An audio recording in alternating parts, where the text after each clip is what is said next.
Yeah, so fuck. This is gonna be a little edited out part. I just done completely lost my place.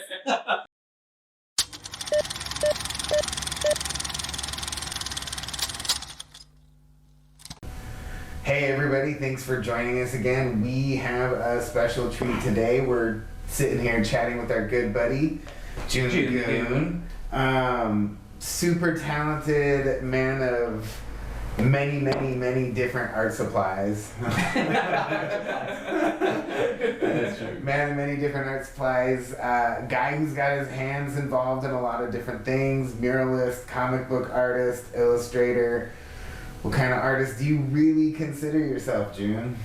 I consider myself more of just a designer. Okay. I think with every project that comes along, you're just gonna try to find a way to design certain things. So Yeah. be a comic book, a mural, and all that.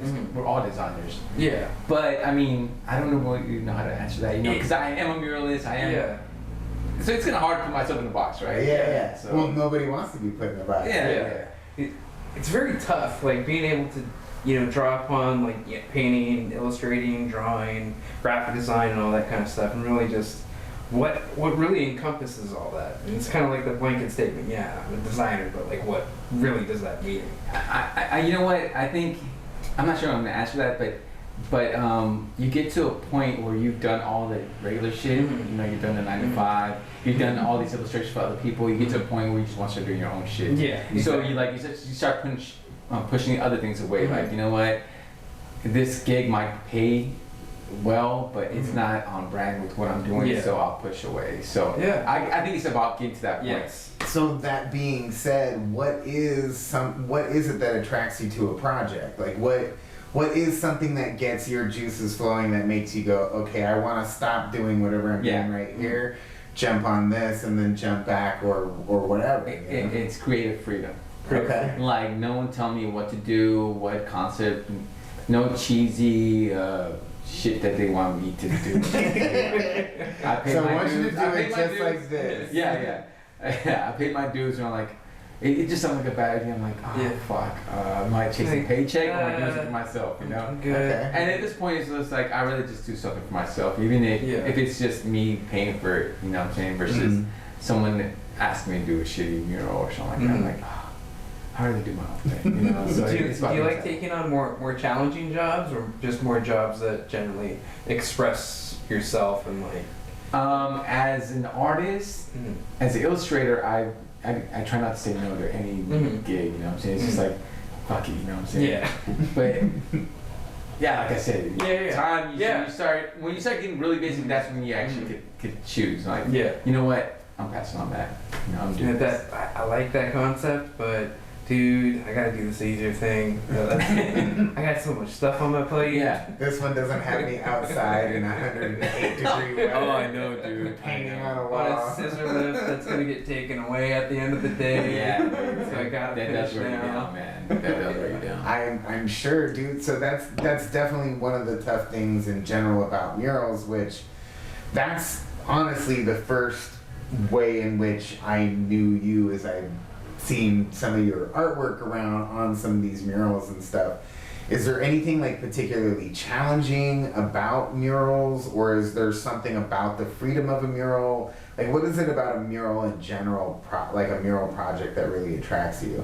The fact that the canvas is outdoor, you know what I'm saying? That's just something new. But you know, I don't have too many murals under my belt, but I like taking on new challenges, you know. So yeah, I'm not experienced. Is it like a size of the canvas kind of thing too? It's just the fact that it's outdoors and it's kind of like it's permanent for a certain amount of time. I'm saying It's temporarily permanent. Yeah. The weather finally eventually gets to it, or the building gets knocked down, or some Somebody crazy paints shit. over it. Yeah. But there's something always like it's like you put something up and you're not sure how long it's gonna be there, but you're okay with it. Yeah, you're okay with letting You're go. okay with it getting graffiti. You're okay with whatever happens after that. But That's always That's fascinating kinda for cool. me. That's that, kinda like, cool. Just seeing a great mural or a great piece on the side of a building, and then just like a little tag underneath it. Like, man, okay. I mean, you do your thing, man. That's just part of. Yeah, you know what I'm saying? it's got inevitability. Well, but you know what's funny? If someone would do that to like one of my paintings, I'm like, motherfucker. You know what I'm saying? It's just not cool. Yeah. You know what I'm saying? But when it comes to like it's on the street, it's fine. It's open. Well, and that was sort of going to be one of the things that I brought up is that a mural is different. It's a part of the fabric of the community, whereas an illustration is not. An illustration is something separate and it's something very different. And I definitely think that's really one of the cool things about murals. And you know, you can set shows around them, and you can set events near them. Yeah. And people are seeing it every day, and it's just it's a very neat piece, and I like that. I like that this city seems to embrace murals and muralists and everything. Yeah, for sure. For sure, that they really seem to embrace it and want it all over the place, you know. Yeah, it's funny. Like I was living in LA at the time, and I knew that it was time for me to move, and I didn't know where. And I just happened to come out here, and I was like, okay, like I was just more hopping. I'm like, okay, this is cool. And then I started noticing the art community. I'm like, oh, this is perfect. And you know, like you know what, this is where I want to live. Long Beach. Has that influenced you a lot in your art development? You know what? One thing I learned about living in Long Beach, like I didn't know how important community was to me. Like I just thought, you know, you're just an artist. You work inside the cave. You work in your cave. You do your thing. You just create artwork. But I had no idea how important it was to that community. Like once I started meeting my friends, like we all started telling each other about different projects and maybe help bring other artists into your own projects. If you ever hear about something else, you let your friends know that you know that they're looking like it's really, really important to create a community. And you never know when you need to throw something in an event or something like that, and like you have already the contacts to make something happen. Which worked for me. Like Ink and Drink is something that me, Irwin, and Roshi put together, and that all came from being at a shitty convention. It was bad. I think I think I might know what convention you're talking about. Should I call him out or should I not? I mean, you can if you want. You don't want to make enemies? We can always bleep it out if we decide later on. I won't say. Alright, anyway, so we're there. And there was no one fucking there. And all the vendors there were just pissed off looking at each other like, what are we doing here? You know what I'm saying? We're just fucking wasting time. And me and Irwin, we were just talking about like, dude, like, fuck this. Like, why wait for someone else to, you know, create something? Why not us create something? Like, they created it. Like, why can't we? You know? Yeah. So we all start talking about like, what are things that we can do? And I'm like, and of course, you know, there's nothing wrong with copying other people. And actually, I let them know. Sketch Party has. Oh, Chris, yeah. It's really cool. And Ken and all that. I actually went to school with Ken. Oh really? Yeah. Okay, cool. I was talking to Irvin. Actually, I reached out to him. I'm like, hey, I love Sketch Party. Is it cool if we do something like that? He's like, yeah, go ahead. Like, just don't call it Sketch Party. Yeah. And like, yeah, all right, cool. Be cool if you change the name. And that's how we created Ink and Drink. That's right, man. Yeah, and then from there we also created the online art jam. Hello Welcome. Hello Welcome. And all that. So and from Hello Welcome we created like a mural event. We made like 3 together. Dude, that was super sick. Yeah, and it all stemmed from just building community, making connections with other artists. Yeah. And if you're down with an artist, just having a beer with them or just hanging out, like you could definitely paint with them. And you guys got such a wide variety of every single art, type of artist from every single different walk of life and style and aesthetic. And it's like it's not like a whole bunch of dudes doing realism.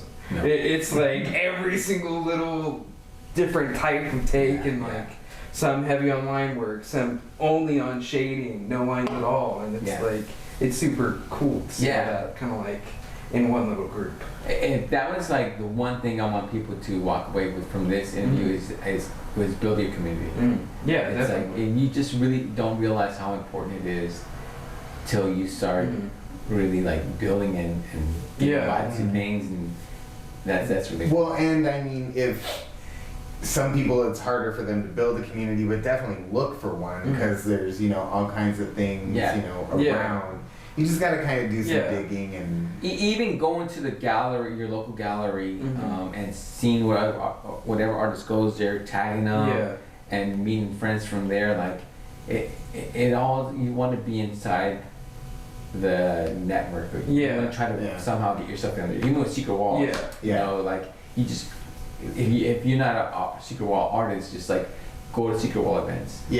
I mean, we're pandemic right now, so Secret Wall. They were really cool events. Cool. As a kid, like talking about community and like getting more involved in it, like there were friends that did art that I knew, and like we stayed close to each other, but like there wasn't really a thing or an event other than like our local swap meets or like a convention at like the Shrine in downtown like in LA. And like there wasn't really a lot of showcasing for like grassroots artists getting together.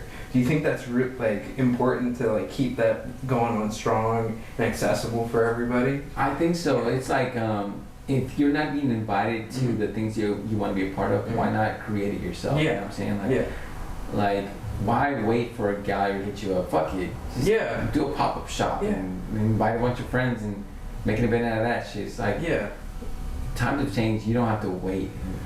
Nobody has to authorize this to go ahead. Like you can just make it happen. Exactly. So that's sort of what I'm getting to nowadays. It's just like, what can I invent? What's missing that I can build on? You know what I'm saying? Like a couple of hours ago, I just shot that idea. We don't know. This could be the beginning of something we don't know. It could be really cool. But maybe not. But whatever. At least we. It may or may not be an event. There may or may not.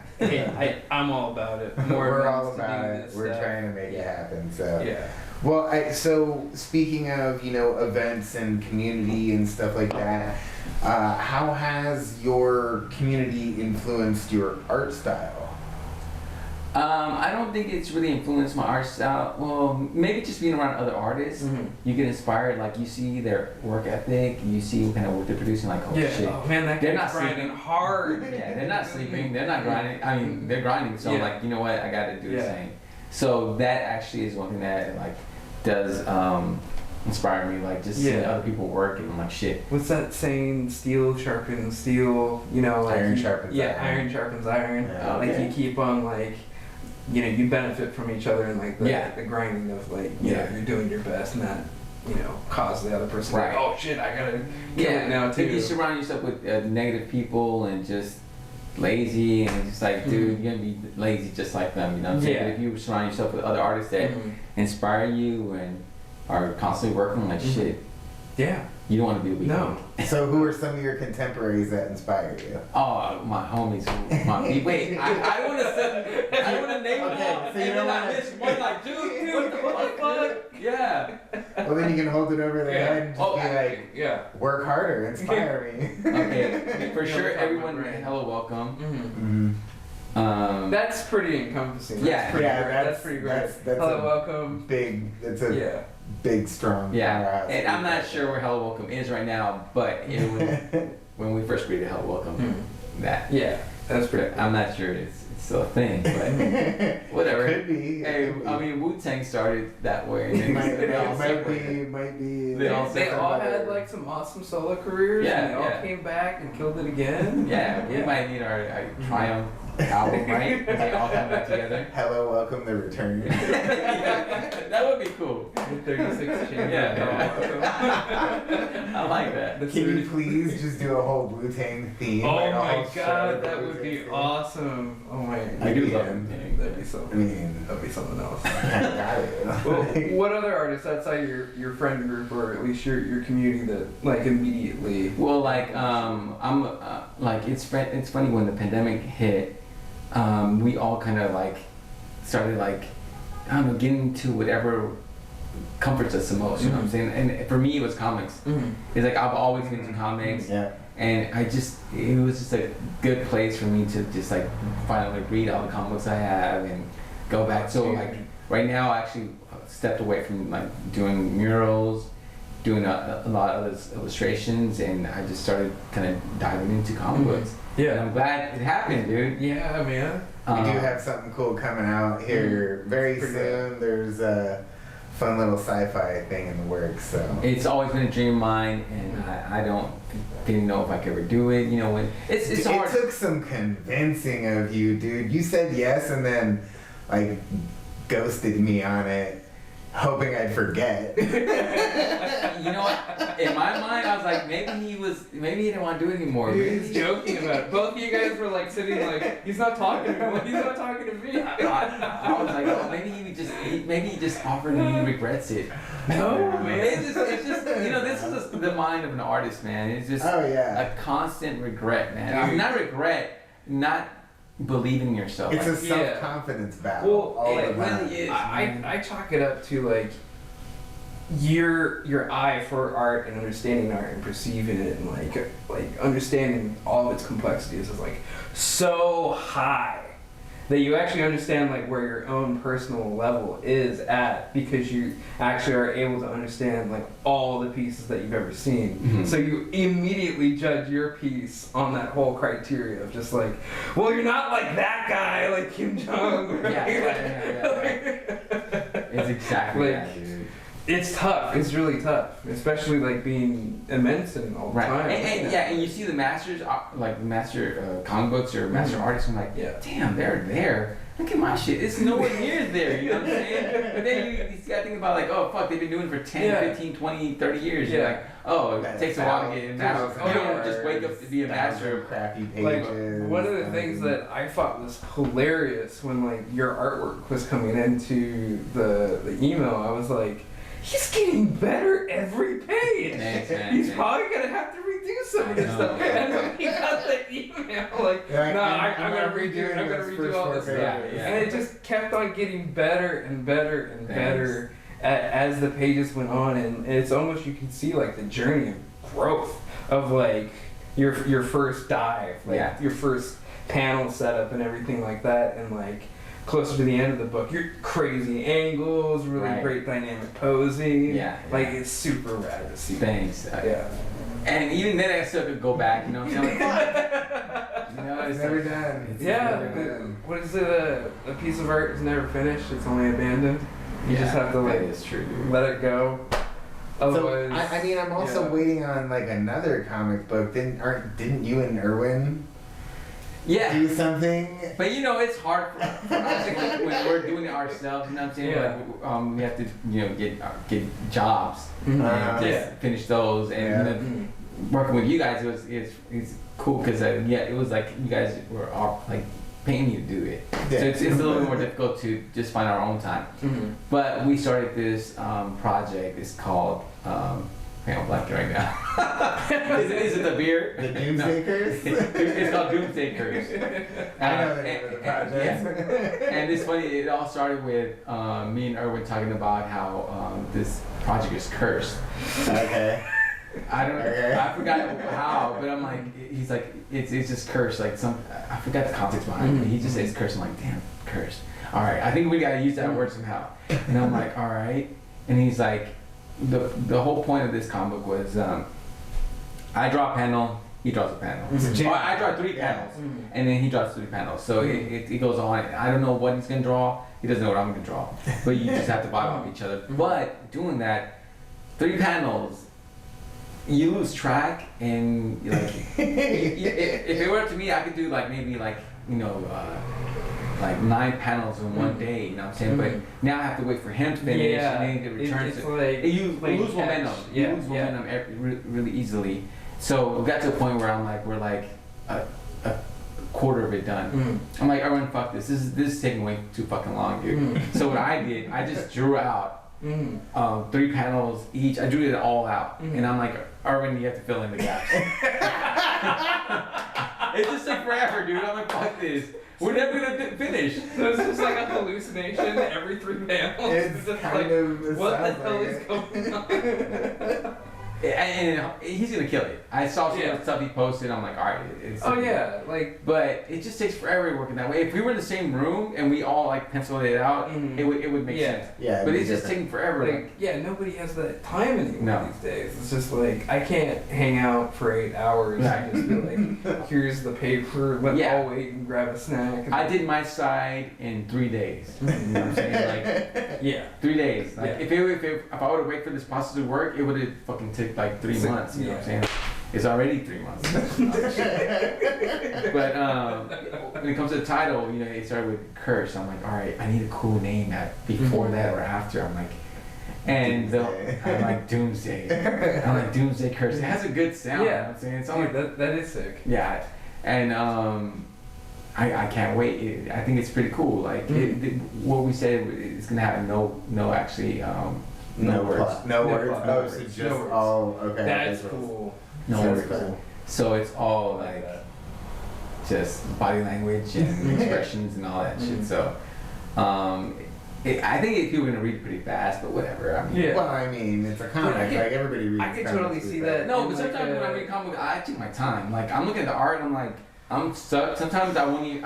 I'll stop on the page, walk away, and come back. That was too much for me, man. I have to. I gotta absorb. It's just, for me, it's disrespectful just to flip through Mike Mignola. You're like a total connoisseur of the art yeah. and the craft, man. I have some comics that I don't want to even finish reading because I still want to just. You don't want it to end. I don't want it to end. Exactly that. Well, then, speaking of personal collection, what are some of your prized possessions in your personal collection? And how you even, and what makes it a prized possession? Okay, well, in terms of like cost of the comic book, like, you know, I don't spend a lot of money on actually like original comics. That shit's expensive as fuck. It is. And I'm not going there. You know what I'm saying? Yeah. But it's a trap I live in. Yeah, I'm not doing it. It's just too expensive. But I do have Year One Batman, Okay. and that's actually the oldest and most expensive series that I have.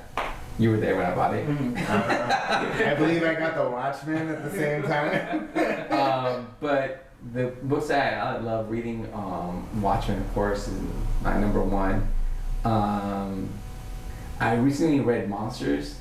Oh, the Barry Windsor Barry Smith. Windsor Smith. It was like that one got me a bit emotional, dude. I just felt so bad for the guy. I'm like, God damn, can this guy get a fucking break, man? Oh. So you know that was like originally supposed to be a Hulk story. Yeah, I know. Like, and it's been apparently he's been sitting on it since like I don't know the 70s or something. Like he's been sitting on it a long time. That's fucked up, dude. It's a good. Maybe not the 70s. It's probably But a I've never strong felt. exaggeration. I never felt so emotional reading a book. Like, God damn, can this guy get one fucking break? Yeah. And recently, I just read Beta Ray Bill. Oh, okay. Oh, really? Okay. Walt Simonson. No, the new one with Daniel Warren Johnson. Oh, yeah, he's really good. I like him. He's a really unique talent, and I like that splashy ink style that he has. You know. And his storytelling it's like the comic, like it's like the Pixar comic book, like. He always hits it tugs on the string. Beta Ray Bill, I'm not gonna lie, it got me choked up. Like it almost fell, but it got. You know what? I'm gonna say. You got tens in the throat. Yeah, dude. Don't cry. I got a little speck in my eye. Did you guys read it? I haven't read that one yet. No, I haven't. It's so fucking good, dude. Like I've cut out a lot of Marvel and all that stuff. Oh, the like, superhero stuff. Yeah, I recently picked up like I don't know.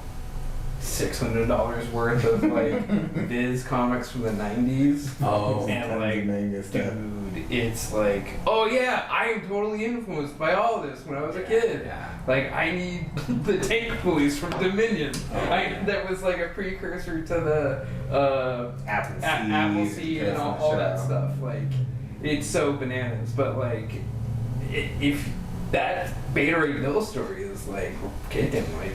I definitely want to check it out. Yeah, dude. I've got thousands of comics. I've literally got over 3,000 comics. Do you read them all? I've read most of them, and I read a lot, and I read really fast. I read really, really fast. The dude crunched Dune in like a matter of like no Like a couple time. weeks. I started.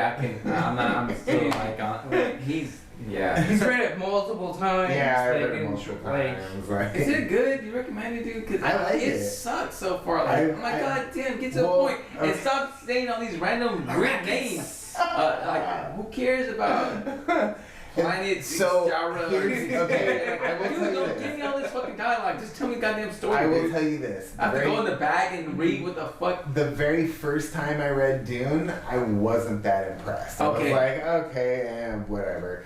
And then I saw the David Lynch movie, and I was like, wait a minute, this isn't quite like the book that I read. And Yeah. then right around that time that I'd seen the David Lynch movie, the Sci-Fi Channel's miniseries came out, and I watched that, and I was like, okay, this is a lot closer, but it's not quite right. And I liked it more and more.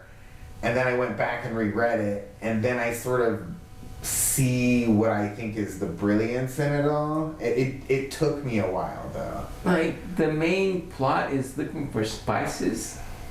That's like the commodity. Like that's the. It's like oil. Yeah, it's like oil. It's oil. Like, I mean, a lot of it is basically like a political allegory. You know, like it's talking about the Landsrat, which is basically like the UN and Okay, stuff like that. I'm like, So- spices? Like, Well, think about it. It's a desert planet, which is supposed to be similar to the Middle East. Spice runs all these, like, everybody's jets and transport runs on spice. And it so happens to be in this desert area, which could be an allegory for oil, etc. Alright, okay, alright. So there's Here's the definitely, recap of Dune. there's definitely, I did not intend to do it, but he wanted clarity. Okay, alright. I'm sorry. I apologize. But yeah, no, I've got thousands of comics, and I'm definitely always reading something. Yeah.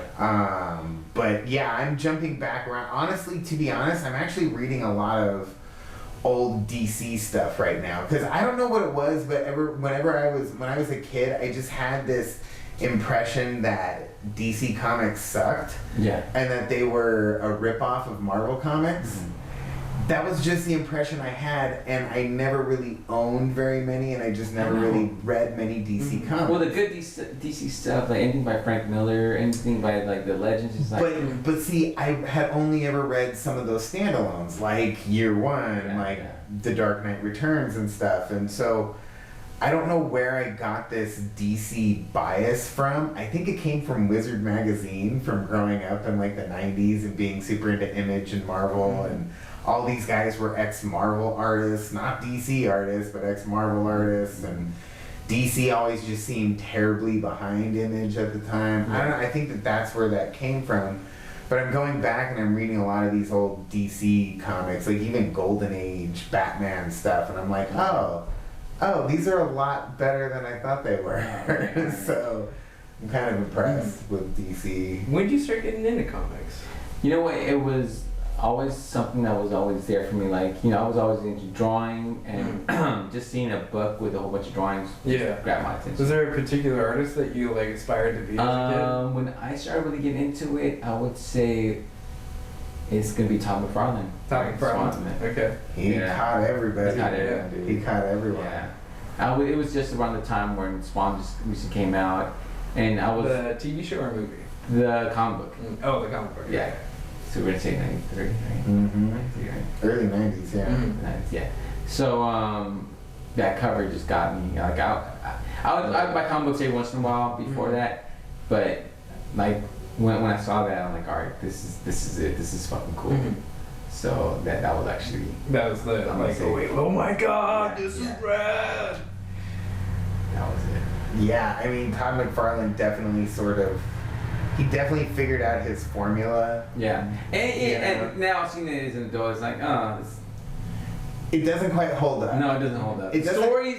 I wasn't even reading the stories. The No, stories, no, stories no. sucks. It's all about. It's not even readable. It's not legible, dude. It's Well, just there's- like, come on, man. There's a lot of those 90s X-Men too, after Chris Claremont leaves, and like, it's just hot garbage, man. Like, it's Yeah. not good. And it's actually part of what started to drive me away from comics and stuff when I was younger, I think, you know, because I got so, as much as I love art and I really value art and everything, I need a good story. Yeah. Because I read it, and so, you know, I need a good story. Is there, what would you say are like the top 3 or 4 stories you would recommend any comic fan read? Let me see.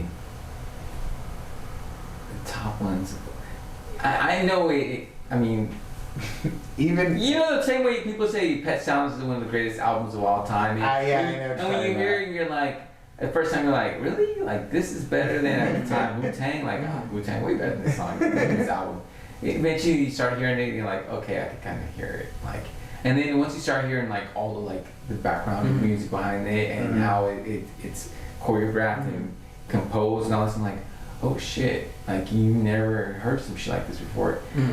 The same way that's how I felt about Watchmen. Like first I'm like, what the fuck are people talking about? I would even fast forward the little epilogue, prologue, The, like, before and after. dossiers that Yeah, they, like write why up do I on need to people. read Rorschach's journal? You know what I'm saying? Yeah. Like why? You know what I'm saying? Rorschach. And I was like, this is just bootleg characters, but eventually you realize, like, holy shit, he just built a whole world.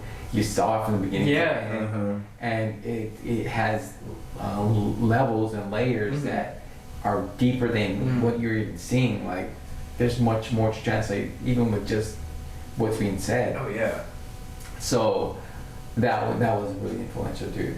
And at first I thought the art was just okay, but then you look at it again like, oh shit, the colors and all that. I had Dave to say- Gibbons is so good. I It know. took me so long to appreciate what he does. And I mean, and again, I think it comes from us growing up in that era of Todd McFarlane and Jim Lee and All these fucking lines that And don't the mean anything. I'm like, super- why are there thousands of lines Yeah. and the, you know, fingers? Like, why? You don't need all that shit. So actually now, like, when artists that I hated when I first started getting comic books was Mike Mignola. Okay, yeah. It's like, But now you realize, you lazy like, bastard, like draw some of these fucking lines and the details in there. But then you realize as an adult, like, holy shit, it takes like next level His of art skill to brilliance simplify with the that shapes. black. simplify things into Yeah. shapes. And then once you start seeing the shapes, like, oh shit, that's very familiar. You see Jack Kirby shit, it's just It's the same. design, shape, and what you're really looking at is just design. And I'm like, damn, The what up? shape language for Yeah, like, yeah. you know, making all those figures and everything like that. So, yeah. Like, I had this very similar experience with like picking up Watchmen the first time. Like I saw it, you know, one year and like I looked at it, I was like, what are these bootleg characters? Man in trench coat with sock on face. Like what the fuck? Yeah, and his figure doesn't look the same ever. No, ever. I I'm was like, like, are you not seeing these? Like the the artist isn't before? getting it right, man. Like, Not getting and it so I put it back, and like years later, like maybe when I was like 18, 19, somebody was talking to me about it. I was like, yeah, I don't know, it's just not really that interesting. And the guy was like, I'm gonna go walk next door to the bookstore, and I'm buying you a copy right now. And it's like, I believe in this book so much that I am just gonna give this to you, brand new. And I was like, okay, man. And so I owed it to him to read it. And so over the weekend, like, I was just like, oh my god! like it was a rough start of like, oh, there's so much to read. Oh my god, I get to the action already. But then I started to realize the characters and like the depth of like all the stuff that they had gone through. Yeah. And like all the complex problems that they had to deal with along the way. I was like completely involved every step of the way. Yeah. And I was like, oh. And like you said, like what drives me is actually storytelling. Mm-hmm. And to me, there's no difference between like a good directed movie and a good produced comic book. Like it's just an interpretation of one person telling a story. You know what I'm saying? Yeah. So that was actually one thing that I got into the most was like I like movies. Like I was a bit of a movie buff. So like. All I really want to hear is just, or see is good stories. Yeah. And actually, like, I think comic books actually produce that. Yeah. The good ones. Yeah, And I mean, same with good movies and all that. Like I just want good stories. Like Yeah. that's it. So with movies, I am an absolute film buff as well. I've got like well over 500 DVDs and Blu-rays. And Oh shit. what's like the number one influence like in your childhood years that wanted to push you forward artistically? I'm not sure about artistically, but just things that inspired me. Like my dad was into like ninja movies. You know what I'm saying? Okay. That was Surfing ninjas. Yeah. All right. ninjas. And actually Road Warrior. Yeah. And then like there was movies like by Jim Henson. All those things were actually. It's funny that some of those things that I liked as a kid is showing up now. You know what I'm saying? Like that all shows up. It's like we're all nostalgic for the things that we loved as a kid, and we end up drawing it now. You know what I'm saying? It was funny. It was when I was in my first class at art school, and our teacher asked us like, "I want you to bring three images that inspire you," and we all brought in things that we loved, right? And it's funny at the very end, we were drawing the things that we brought the first day. Oh, that's right. It's like holy shit! Like we're all just inspired by the things that we loved as a kid. So I'm not sure if it's a bit of nostalgic or like a tribute, but it's some of that just stays in with you. You know what I'm saying? So it's like even based on what year you're born or the era, like you still kind of bring that shit back. Can we expect Joon to make a puppet in the future? I'm sorry, not puppet. Muppet. It's not quite a Muppet. It's not quite. How cool would that be? that would be. I think that'd be pretty. But you know what? Like some of my characters, like I'm like, oh, this could be like a Road Warrior character. You know what I'm saying? Or this could be music. It could be like a hip hop character or something like that. So it's all stuff that we enjoyed as a kid. It's still coming up. Yeah, I think another reason why some of this stuff comes back now is, as a kid, we're sort of told that those things that we like are childish or are not cool, and at some point you're sort of encouraged to leave those things behind. Yeah. And now we're at this point where we're all kind of like, nah, fuck you, man. That shit was cool. I'm bringing it back. Like, You're right. And actually, there's some parts of me that actually acknowledge it. I'm like, there's the little kid inside of you that geeked out or wish he could have he could have had the things he have now. Like, I actually buy things for that kid. Dude. Like, I remember I couldn't afford to buy certain kind of comic books. Like, I have a budget. I'm like, now I'm like, you know what? Fuck that. Whatever you want. Little kid Joon, go get that shit, dude. Pay your rent, but you can buy it. Art supplies, get that shit. Whatever. Little kid Wes has Akira in color. like, dude, it's pretty rad. Akira. So yeah, in the 90s, Marvel with their Epics line, they released Akira in like regular issues. I think that's 38 issues, if I believe, but it's all colored by Steve Oliff. So it's Akira in color. I didn't know this. Yeah, It's the only color version that exists, and I think that the reason why you'll never see it. Do you flip the artwork too? Yeah, the artwork's flipped, so you read it like a normal U.S. comic. So I think the only reason why you'll never ever see it outside of those is because it's a rights thing. Marvel produced the color version, but the regular version is owned by, I think, Kodansha, and I doubt that they can come to an agreement on any kind of reprint. Wow. So yeah, if you want to see Akira in color, like at least when it was printed, you gotta hunt for it. You gotta hunt for it. Say it was cool. Was he? Yeah. Did he have any say in the colors or anything like that? I don't know. I'd have to do a little more research into it. Wow. But as far as I I've know, never heard of this. Steve Oliff was doing digital coloring on it, so he wasn't even entirely sure how the colors were gonna come out until it was actually printed in the comic. So it's definitely an interesting piece of comic history, and I think that's what I'm mostly after now as far as my own personal collection. It's not this, I don't, certain variant covers I want. Certain variant Yeah, it's covers. not a little too far now. It's like, all right, we get it. Yeah, it's Every gotten way issue too there's crazy. like 4. Yeah. I'm not doing But that. I'm looking for like the landmark stuff, and that was why I bit the bullet on, the The Watchmen, because dude, how often are you gonna get a shot at the original set of like issues of The Watchmen? You know, so I'm about trying to get those things, and yeah, Akira in color was one of those where it's like I got adult money for this hobby now. Like, adult money. I can buy this. Yeah, but yeah, you know what? It's fine to do things for the kid inside of you. You know what I'm saying? Yeah. It just makes you happy. You know what I'm saying? For sure. Yeah. Tidbits, advice for up and coming artists.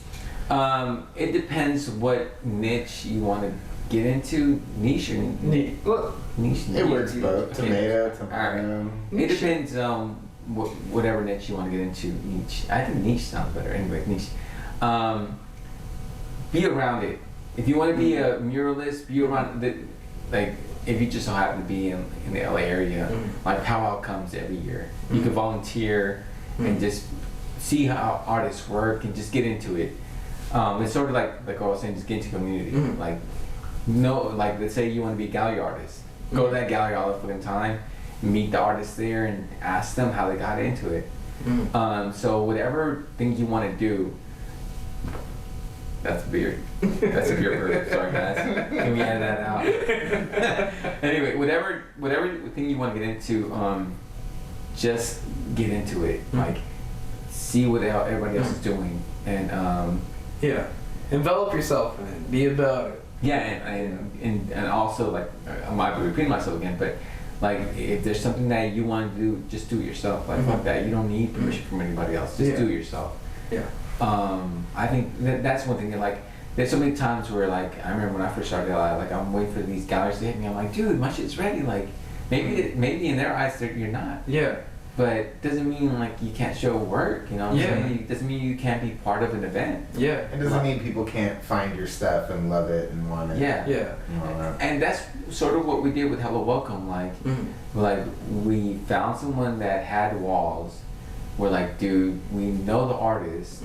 Let's just throw like a event and make make it big event. And a lot of people showed up. Like, it was huge. And we were just all shocked, like, holy shit, I can't believe that. It's an awesome event. Us, like, artists that haven't made it, aren't really popular or made something like this. Like, I think that it was something like 1,000 people showed up. Yeah, it was a lot of people. That was a lot. It was a lot. It was a lot. That's really awesome. And we made it happen just by us pushing. All word of mouth. All word of mouth. Yeah. So, like, don't wait for the opportunity, make the opportunity. And actually today, I was like hitting up stores around here. I'm like, you know what? Fuck this. There's a giant wall here. Like, what's stopping me from just going up to this door and just knocking on it? Like, and actually, I made a good connection. Something might happen out of it, and maybe something might not happen out of it. But you just don't know till you knock on doors, and just make things happen for yourself. Don't wait for opportunities. Yeah. Make the opportunity. That's awesome. That's really good advice. Yeah. That's not wise. Last question. What is your perfect Sunday? Start to finish. All right.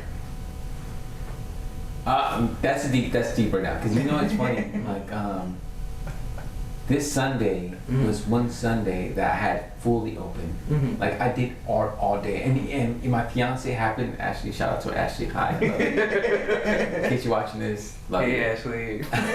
Oh, happy birthday.